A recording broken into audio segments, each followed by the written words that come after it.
നമസ്കാരം. തിരുവിതാംകൂർ ദേവസ്വം പുതിയ പ്രസിഡന്റിനെ നോമിനേറ്റ് ചെയ്തു. പ്രസിഡന്റ് ചാർജ് പോകുന്നുണ്ട്. ചാർജ് എടുത്തോന്നറിയില്ല, ചാർജ് എടുക്കും. അദ്ദേഹത്തിന് 2 വർഷമാണ് ചുമതല. 365 അങ്ങനെ 730 ദിവസമാണ് ചാർജ്. അതിനിടയിലാണ് ഇപ്പോൾ ഇത് വരുന്നു, നമ്മുടെ മണ്ഡലകാലം വരുന്നു. 10-70 ദിവസം അതിൻ്റെ പിറകിലായിരിക്കും. അത് കഴിഞ്ഞാൽ പിന്നെ മറ്റെല്ലാ ക്ഷേത്രങ്ങളും നോക്കുന്നതിൻ്റെ 1200-1250 ക്ഷേത്രം നോക്കുന്നതിൻ്റെ ദേവസ്വം ബോർഡ് പ്രസിഡന്റാണ്. ചെറിയ പോസ്റ്റല്ല. ശബരിമലയിൽ വലിയ വിവാദം നടന്നുകൊണ്ടേയിരിക്കുന്നു. അത് ഒരുപാട് പേര് അറസ്റ്റ് ചെയ്യുന്നു. ദേവസ്വം പ്രസിഡന്റ് അറസ്റ്റ് ചെയ്യുന്നു. ദേവസ്വം സെക്രട്ടറി ജയശ്രീ അറസ്റ്റിന്റെ മൂഡിലാണ്. ഇപ്പോൾ അവർക്ക് ജാമ്യം നിഷേധിച്ചു. ഉടനെ തന്നെ അവർ അറസ്റ്റ് നടക്കാൻ സാധ്യതയുണ്ട്. പത്മകുമാറിനെ ചോദ്യം ചെയ്യാൻ വിളിക്കുന്നുണ്ട് ദേവസ്വം പ്രസിഡന്റ്. അദ്ദേഹത്തെ അറസ്റ്റ് ചെയ്യും എന്നൊക്കെയാണ് ചാനലുകൾ പറയുന്നത്. പിന്നെ ഇനി പ്രശാന്ത് മാത്രമേ ഉള്ളൂ ആ ശ്രേണിയിൽ. ഇനി PS പ്രശാന്ത് ഇപ്പോഴത്തെ പ്രസിഡന്റ് മാത്രമേ ഉള്ളൂ. അദ്ദേഹത്തിന് ഇനി നോട്ടീസ് കൊടുക്കുമ്പോൾ വിളിക്കുമെന്ന് അറിയില്ല. എങ്കിലും അദ്ദേഹം ലാസ്റ്റ് വിക്കറ്റ് ആയിരിക്കും വരികയാണെങ്കിൽ. ഞാൻ ഇവിടെ പറയാൻ വന്ന വിഷയം അതല്ല. പുതിയ പ്രസിഡന്റ് എന്ന് പറഞ്ഞാൽ കെ ജയകുമാർ IAS ആണ്. ഇപ്പം IAS അദ്ദേഹം റിട്ടയർ ആയി. അതിനുശേഷം IAS സാധാരണ പറയാറില്ലെങ്കിലും കെ ജയകുമാർ IAS ആണ്. അദ്ദേഹം ഇപ്പോൾ IMGയുടെ ഡയറക്ടറാണ്. അദ്ദേഹത്തെ അവിടെ ശബരിമലയിൽ പോസ്റ്റ് ചെയ്തതിന് ശേഷം അദ്ദേഹത്തിൻ്റെ പോസിറ്റീവും നെഗറ്റീവുമായിട്ടുള്ള ഒരുപാട് വീഡിയോസ് വന്നിട്ടുണ്ട്. നമുക്ക് ഡിജിറ്റൽ ചാനലുകാർക്ക് അല്ലെങ്കിൽ യൂട്യൂബ് ചാനലുകാർക്ക് റീച്ച് കൂട്ടണം, അതിനകത്ത് ഒരു തർക്കമില്ല. പക്ഷെ മറ്റൊരാളിന് ഇല്ലാത്ത ആക്ഷേപങ്ങൾ പറഞ്ഞ് വല്ലാത്ത രൂപത്തിൽ ഹൈപ്പുണ്ടാക്കി നമുക്ക് റീച്ച് കൂട്ടണോ? തമ്പിലൊക്കെ നമ്മൾ ചിലപ്പോൾ ചില എന്തെങ്കിലുമൊക്കെ നെഗറ്റീവ് തമ്പുകൾ വയ്ക്കും. അഴിമതിക്കാരനാണ്, കൊള്ളക്കാരനാണ്, കള്ളനാണ്, പെണ്ണുപിടിയനാണ്, ഇങ്ങനെ നമുക്ക് എന്തുവേണം വയ്ക്കാം, ആരെക്കുറിച്ച് വേണം വെക്കാം. അതൊക്കെ അതിൻ്റെ അകത്തൊരു രീതി, അതത്രേ ഉള്ളൂ. പക്ഷെ അകത്ത് നമ്മൾ പറയുമ്പോൾ ഒരു ഫാക്ട്സ് ആൻഡ് ഫിഗേഴ്സ് പറയണ്ടേ? ആളുകളെ കുറിച്ച് പറയുമ്പോൾ അവർക്ക് വേണമെങ്കിൽ കേസ് കൊടുക്കാം. കേസ് കൊടുത്താലുള്ള കുഴപ്പം എന്താണ്? നമ്മൾ കേസ് കൊടുത്താൽ നമുക്കാ ഗുണം. ഞാനിപ്പോൾ ഒരു ഡിജിറ്റൽ ചാനലിൽ, എൻ്റെ ചാനലിൽ ഒരാളെ കുറിച്ച് അപകീർത്തിപരമായിട്ട് പറഞ്ഞ് വേറെ ആളുകൊണ്ട് കേസ് കൊടുത്താൽ എനിക്ക് റീച്ച് കൂടും. ഈ വീഡിയോ കാണാൻ ആളുകൾ ഇടിച്ചു കയറും, എനിക്ക് സബ്സ്ക്രൈബേഴ്സ് കൂടും. അതുകൊണ്ട് കേസ് കിട്ടണതാണ് പലപ്പോഴും ഈ ചാനൽ പ്രവർത്തകർക്ക് നല്ലത്. കുറച്ച് പൈസ കൊടുത്ത് ചാനൽ പറഞ്ഞ് പിന്നെ സമൂഹത്തിൽ ഒരുപാട് ആളുകൾ സപ്പോർട്ട് ചെയ്യാൻ വരും. പിന്നെ ഞാനൊരു രക്തസാക്ഷിയാവും, എൻ്റെ ചാനൽ റീച്ചാവും, ഹൈപ്പാവും, പിന്നെ ഞാൻ രക്തസാക്ഷിയാവും, ഞാൻ പിന്നെ വലിയ ചാനൽ മോലാളിയാവും. അതുകൊണ്ട് എന്ത് തെമ്മാടിത്തരവും പറയാം എന്നുള്ളതാണ്. ഞാൻ 3-4 വീഡിയോ കണ്ടു. ചെറിയ ആളുകളല്ല ഈ വീഡിയോ ചെയ്തിരിക്കുന്നത്, വളരെ പ്രമുഖരാണ്. പ്രതിപക്ഷം, ഭരണപക്ഷം ഒക്കെ ഉള്ള ആ പല സംവിധാനങ്ങളിലുള്ള ഒരുപാട് പേരുണ്ട് അതിനകത്ത്. എന്തൊക്കെയാണ് പറയുന്നത്? 1, അഴിമതിക്കാരനാണ്. 2, അദ്ദേഹം കുനിഞ്ഞു നിൽക്കുന്നു. പിന്നെന്താണ്? സ്വജനപക്ഷപാതിയാണ്, വെളുപ്പിച്ചെടുക്കും. അങ്ങനെ പിന്നെ എല്ലാ ഗവൺമെന്റിന്റെ കൂടെ നിൽക്കുന്ന ആളാണ്. ഇങ്ങനെ പറഞ്ഞങ്ങ് പോവുകയാണ്, പറഞ്ഞു കയറുകയാണ്. ഞാൻ മറ്റൊരു ജയകുമാറിനെ പരിചയപ്പെടുത്താനാണ് ഞാൻ ഈ വീഡിയോ ചെയ്യുന്നത്. കെ ജയകുമാർ IASന്റെ മറ്റൊരു മുഖം പരിചയപ്പെടുത്തണമല്ലോ. അദ്ദേഹം കള്ളനും, കൊള്ളക്കാരനും, അഴിമതിക്കാരനും, കൊലപാതകിയും, ഈ പറഞ്ഞ പിന്നെ വിമണൈസറും ഒക്കെ ആണ്, അല്ലെ അതാണ് ഇതാണെന്നൊക്കെ പറഞ്ഞ് ഇങ്ങനെ ചാനലുകളിൽ അഭിരമിക്കുന്നവർ ഇതുകൂടെ അറിയണം. അത്രയേ ഉള്ളൂ എൻ്റെ ലക്ഷ്യം. കെ ജയകുമാർ കോഴിക്കോട് കളക്ടറായിരുന്നു. പല ജില്ലകളിലും പലയിടത്തും കളക്ടർ ജോലി ചെയ്തിട്ടുണ്ടാവും. കോഴിക്കോട് കളക്ടറാവും, പിന്നെ മറ്റ് ജില്ലകളിലും ഉണ്ടാവുമല്ലോ. അത് കഴിഞ്ഞ് അദ്ദേഹത്തിൻ്റെ പ്രധാന പോസ്റ്റുകൾ ഞാൻ പറഞ്ഞു. ഞാൻ അദ്ദേഹത്തിൻ്റെ PR വർക്ക് ചെയ്യുന്ന ആളല്ല, എനിക്ക് അദ്ദേഹത്തിൻ്റെ ഹിസ്റ്ററി പറയാനുള്ള താല്പര്യമില്ല. പക്ഷേ എനിക്ക് അറിയാവുന്ന ചില പ്രധാനപ്പെട്ട പോസ്റ്റുകളുണ്ട്. അതെങ്ങനെ അറിയാമെന്ന് ഞാൻ പിന്നെ പറയാം. അതേ DPEP നടന്നപ്പോൾ വിദ്യാഭ്യാസത്തിൻ്റെ DPIയുടെ ഡയറക്ടറായിരുന്നു. അത് കഴിഞ്ഞിട്ട് പിന്നെ ടൂറിസം വകുപ്പിൽ അദ്ദേഹം ഉണ്ടായിരുന്നു. അമിതാഭ് കാന്ത്, നീതി ആയോഗിൽ പോയിട്ടുള്ള അമിതാഭ് കാന്തുമായിട്ട് IASമായിട്ടായിരുന്നു ആ സമയത്ത് അദ്ദേഹം ഇവിടെ ടൂറിസം ഡിപ്പാർട്ട്മെൻറ്റിലുണ്ടായിരുന്നു. ടൂറിസം ഡിപ്പാർട്ട്മെൻറ്റിലിരിക്കുമ്പോൾ ഗോഡ്സ് ഓൺ കൺട്രി എന്നുള്ള ക്യാപ്ഷൻ കോയിൻ ചെയ്യുന്നതിൽ ഇദ്ദേഹത്തിന് വലിയ പങ്കുണ്ട്.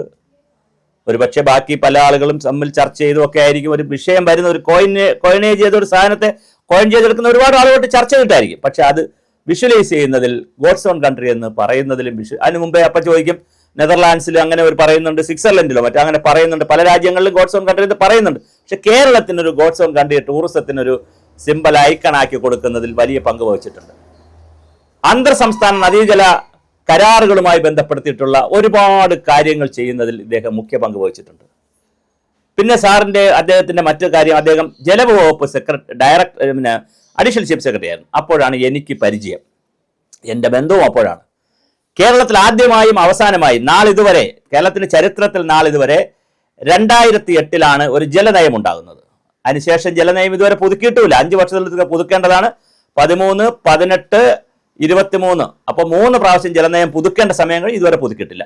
ആ ജലനയം രൂപീകരിക്കുമ്പോൾ കെ ജയകുമാർ IAS ആയിരുന്നു ആ ജലനയത്തിന്റെ കമ്മിറ്റിയുടെ ചെയർമാൻ.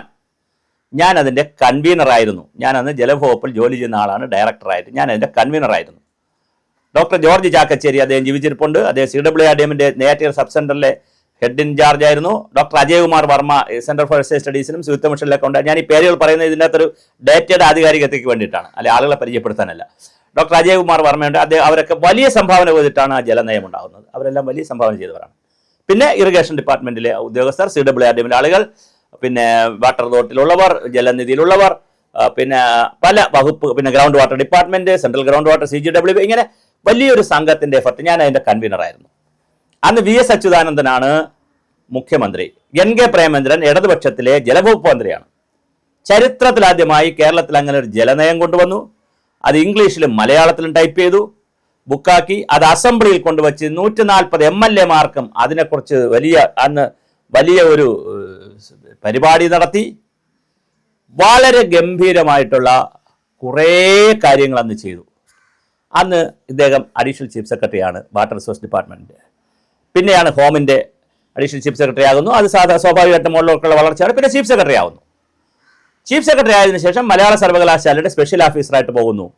VC ആയിട്ടല്ല പോയത്, സ്പെഷ്യൽ ഓഫീസർ ആവുന്നു. അതിനുശേഷം അത് VC ആവുന്നു. തുടർന്ന് വന്നാണ് IMGയുടെ ഡയറക്ടർ ആവുന്നത്. ഇനിയാണ് ആക്ഷേപങ്ങളുടെ പെരുമഴ. ഇദ്ദേഹം ജലവകുപ്പിന്റെ നയമുണ്ടാക്കുന്ന സമയത്ത്, ജലവകുപ്പിൽ അഡീഷണൽ ചീഫ് സെക്രട്ടറി ആയിരുന്ന സമയത്ത്, VS അച്യുതാനന്ദന്റെ സമയത്ത് NK പ്രേമചന്ദ്രൻ മന്ത്രിയാണ്, അവർകളാണ്. NK പ്രേമചന്ദ്രൻ അദ്ദേഹം ഇപ്പോൾ UDF-ലാണ്. അദ്ദേഹമാണ് വലിയ താല്പര്യമെടുത്തത്. ഈ ജലനയം രൂപീകരിക്കുന്നതിലൊക്കെ വലിയ താല്പര്യമെടുത്ത ആളാണ് ഈ NK പ്രേമചന്ദ്രൻ മന്ത്രി. അതിനു മുമ്പ് തിരുവഞ്ചൂർ രാധാകൃഷ്ണൻ മന്ത്രി ഉണ്ടായിരുന്നു, അത് UDF ആയിരുന്നു.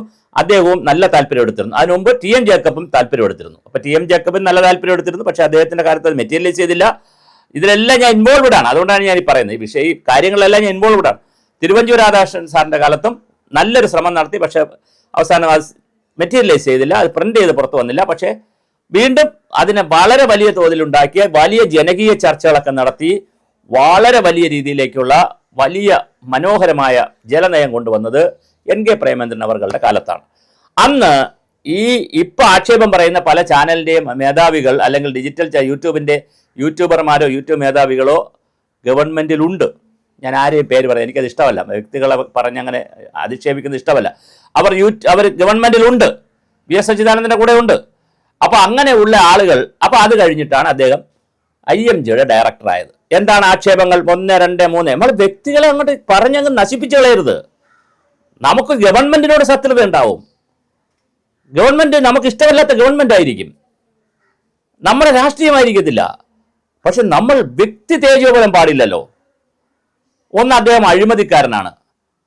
ചീഫ് സെക്രട്ടറി വരെയായി ഇത്രയും വർഷമായി. ഇപ്പൊ എനിക്ക് തോന്നുന്നു അദ്ദേഹത്തിന് ഒരു 6 വർഷം, 60, 66, ഇപ്പൊ 6-7 വർഷമായല്ലോ. എന്തായാലും 73, 74 വയസ്സിനകത്താകും. 72, 74 ഇടയ്ക്കാവും. എനിക്ക് കറക്റ്റ് അറിയത്തില്ല. ഇത്രയും വർഷത്തിനുള്ളിൽ അഴിമതി നടത്തി കെ ജയകുമാർ എന്ന് ഏതെങ്കിലും ഒരു ഫയൽ ഉണ്ടോ? എത്രയോ IAS പേരിൽ ഫയലുണ്ട് അഴിമതി നടത്തിയതായിട്ട് ഇവിടെ. എത്രയോ IAS പേരിലുണ്ട്. എത്രയോ IAS പിരിച്ചുവിട്ടു, ഇവിടെ സസ്പെൻഡ് ചെയ്തു. ഒരു ഫയലുണ്ടോ? ഇല്ല. പിന്നെ അദ്ദേഹം ഭക്തനല്ല. അതാണ് വേറെ ലോകത്തിലെ ഏറ്റവും വലിയ ഇവിടെ ഈ വലിയ ഉടായ്പ അതാണ്. അദ്ദേഹം ഭക്തനല്ല. ഞാൻ ഒരു കാര്യം പറയട്ടെ, എനിക്കറിയാവുന്നൊരു കെ ജയകുമാർ IAS ഉണ്ട്. അദ്ദേഹം സായി ഭക്തനാണ്. അദ്ദേഹം ഷിർദി സായി ഭക്തനാണ്, സത്യസായി ഭക്തനാണ്. അദ്ദേഹം മാസത്തിൽ ഒരു പ്രാവശ്യമെങ്കിലും മധുര മീനാക്ഷി ക്ഷേത്രത്തിൽ പോകുന്ന ആളാണ്. ഞാൻ മധുര മീനാക്ഷി ക്ഷേത്രത്തിൽ വെച്ച് കണ്ടിട്ടുണ്ട്, ഞാനും എൻ്റെ ഫാമിലിയും. അതുകൊണ്ടാണ് പറഞ്ഞത്, അല്ല ചുമ്മാ എനിക്കിത് PR വർക്ക് ചെയ്യുന്നതല്ല. ഞാൻ കണ്ടിട്ടുണ്ട്. ഞാൻ എൻ്റെ ഫാമിലിയുമായി മധുരയിൽ മീനാക്ഷി ക്ഷേത്രത്തിൽ പോകുമ്പോൾ അവിടെ കെ ജയകുമാർ IASും ഫാമിലിയും വന്നിട്ടുണ്ട്. അവിടെ അപ്പം കെ ജയകുമാർ സാറും ടീമോടെ വന്നിട്ടുണ്ട്. ഗുരുവായൂർ ക്ഷേത്രത്തിൽ, ശബരിമലയിൽ നിരവധി തവണ. കടുത്ത വിശ്വാസിയാണ്. അപ്പൊ വിശ്വാസിയാണ്, അഴിമതി നടത്തിയിട്ടില്ല, സ്വജനപക്ഷപാതം ചെയ്തിട്ടില്ല. പിന്നെ ഗവൺമെന്റുകളിൽ ഇരിക്കുന്നത് ഏത് സർക്കാർ ഉദ്യോഗസ്ഥനാണ് UDF-ന്റെ മാത്രമായും LDF-ന്റെ മാത്രമായി ഇരിക്കാൻ കഴിയുക? LDF-ലും ഇരിക്കും, UDF-ലും ഇരിക്കും. KM എബ്രഹാം ആരായിരുന്നു? KM എബ്രഹാം ഉമ്മൻചാണ്ടിയുടെ മാനസപുത്രൻ. ഇപ്പൊ ആരുടെ മാനസപുത്രൻ? പിന്നെ നമ്മുടെ പിണറായി വിജയന്റെ, തോമസ് ഐസക്കിന്റെ മാനസപുത്രൻ. TK ജോസ് ഞാൻ പേരുകൾ പറയുന്നത് ശരിയല്ല, TK ജോസ് കുടുംബശ്രീ ഇടതുപക്ഷത്തിന്റെ കാലത്ത് വരുന്നു, വലതുപക്ഷത്തിന്റെ കാലത്ത് വരുന്നു. എത്ര IAS അതേ സെയിം പോസ്റ്റിൽ, എത്രയോ MD-മാർ, എത്ര IAS സെയിം പോസ്റ്റിലിരിക്കുന്നു. അതെല്ലാം അഴിമതിയാണ്, കുഴപ്പമാണ്, സർക്കാരിന് ഫയൽ വെളുപ്പിച്ച് കൊടുക്കുന്നതാണെന്നൊക്കെ പറയുമ്പോൾ ഒരു ഡേറ്റ അല്ലെങ്കിൽ ഒരു ഫയൽ അതിനെ സംബന്ധിച്ചൊരു തെളിവ് പുറത്തുവിടണ്ടേ? അങ്ങനെ ഏതെങ്കിലും ഒരു തെളിവ് പുറത്തുവിടാതെ, ഏതെങ്കിലും ഒരു ഡേറ്റ എടുക്കാതെ ശബരിമലയിൽ ജയകുമാർ IAS-നെ വച്ചത് ഇതിനാണെന്ന് പറയാവോ? ഞാൻ ഒരു കാര്യം കൂടെ ചോദിക്കട്ടെ. മറ്റൊരു രാഷ്ട്രീയക്കാരനാണ് ഞാൻ ശബരിമല വെച്ചതിനെ കുറിച്ചല്ല പറഞ്ഞത്. എൻ്റെ കൺസേൺ ഒരു സത്യസന്ധനല്ല, ഒരു വളരെ ഡീസൻ്റായി ജോലി ചെയ്തു പോകുന്ന ഒരു ഉദ്യോഗസ്ഥനെ ഉപദ്രവിച്ചതിൻ്റെ കഥയാണ് ഞാൻ പറഞ്ഞത്. കാര്യം ചാനൽ വഴി ഉപദ്രവിച്ചല്ല, മറ്റു കാര്യങ്ങളൊന്നും. ഇപ്പോൾ ശബരിമല ആരെ വയ്ക്കണമെന്നൊക്കെ ഗവൺമെൻറ്റിൻ്റെ ഡിസിഷനാണ്. ശബരിമലയിൽ പരിചയമുള്ള, നേരത്തെ കമ്മീഷണറായിരുന്ന, സ്പെഷ്യൽ ഓഫീസറായിരുന്ന പരിചയമുള്ള K. ജയകുമാറിനെ ശബരിമല വെച്ചത് പാതകമാണോ? ഇതുവരെ പൊളിറ്റിക്കൽ ലീഡർമാരെയൊക്കെ വെച്ച് അവിശ്വാസികളെ വയ്ക്കുന്നു എന്നുള്ളതൊക്കെ ആയിരുന്നല്ലോ പരാതികൾ. അതെല്ലാം മാറി വിശ്വാസിയായ, ഗവൺമെന്റിന് കാര്യങ്ങൾ ചെയ്യാൻ വിശ്വാസമുള്ള ഒരു ഉദ്യോഗസ്ഥനെ വെച്ചു. അങ്ങനെയല്ലേ അഴിമതിയൊക്കെ നടക്കുന്നിടത്തും പിടിക്കുന്നിടത്തും ഗവൺമെന്റ് ഏറ്റെടുത്ത് ചെയ്യുന്നതും അങ്ങനെയാണല്ലോ.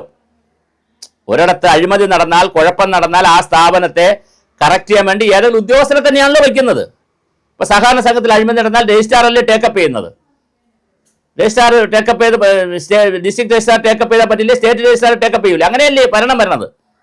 അപ്പൊ കുഴപ്പമായി. ഇപ്പൊ ശബരിമലയിൽ കുഴപ്പം വന്നു. ആ കുഴപ്പത്തിനെ കൈകാര്യം ചെയ്യാനും അവിടെയുള്ള കാര്യങ്ങളെ ഒന്ന് സ്ട്രീംലൈൻ ചെയ്യാനും, ഏതെങ്കിലും അമ്പലത്തിലൊക്കെ മോഷണം നടന്നിട്ടുണ്ടെങ്കിൽ അതിലേക്ക് ഒന്ന് സ്ട്രീംലൈൻ ചെയ്യാൻ ഒരു സത്യസന്ധനായ ഉദ്യോഗസ്ഥനെ വെച്ചു. അദ്ദേഹം റിട്ടയർ ആയിപ്പോയത് അദ്ദേഹത്തിന്റെ കുറ്റമാണോ? UDF LDF അദ്ദേഹത്തിന് വെച്ചത് അദ്ദേഹത്തിന്റെ കുറ്റമാണോ? എന്താണിത്? ഇന്ന് നാളെ BJP വന്നാലും ചിലപ്പോൾ അദ്ദേഹത്തിന് വെച്ചെന്നിരിക്കും. അങ്ങനെ ഒത്തിരി പേരുണ്ട് ഇവിടെ ഈ സംസ്ഥാനത്ത്. അതുകൊണ്ട് ഞാൻ വളരെ കൃത്യം പറയട്ടെ, നമുക്ക് വീഡിയോ ഒക്കെ ചെയ്യാം, അതിലൊന്നും കുഴപ്പമില്ല. പക്ഷെ നമുക്ക് റീച്ചും കിട്ടണം, നല്ല തമ്പ് വിടാം.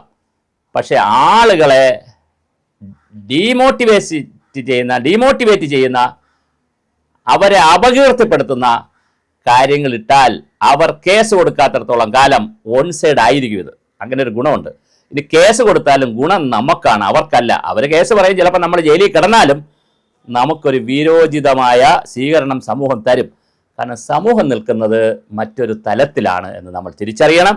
അതുകൊണ്ട് ഇങ്ങനെ മോശമായി വീഡിയോ ചെയ്യുന്നവരോട് എനിക്ക് പറയാനുള്ളത്, നിങ്ങൾ വീഡിയോ ചെയ്യണ്ട, അത് നിങ്ങളുടെ ചെയ്യണ്ട എന്നൊക്കെ നിങ്ങളുടെ സ്വാതന്ത്ര്യം. പക്ഷെ കുറച്ചുകൂടി ഡേറ്റാ ബേസ് ആയിട്ടുള്ള വീഡിയോ ചെയ്യുന്നത് നന്നായിരിക്കും. അല്ലെങ്കിൽ ആരെങ്കിലും ക്രിയേറ്റീവായി ഇവിടെ ജോലി ചെയ്യുകയാണെങ്കിൽ അവരെ എല്ലാം മോശപ്പെടുത്തുന്ന, രണ്ട് ഗവൺമെന്റിന്റെ കീഴിലും അവസരം കിട്ടുകയാണെങ്കിൽ ജോലി ചെയ്യാം എന്ന് വിശ്വസിക്കുന്ന സത്യസന്ധരായ ക്രിയേറ്റീവായിട്ടുള്ള ഉദ്യോഗസ്ഥർക്കോ പൊതുപ്രവർത്തകർക്കോ ഒന്നും നിൽക്കാൻ പറ്റാത്തൊരു സാഹചര്യം ആയിരിക്കും സമൂഹത്തിലുണ്ടാകുന്നത്.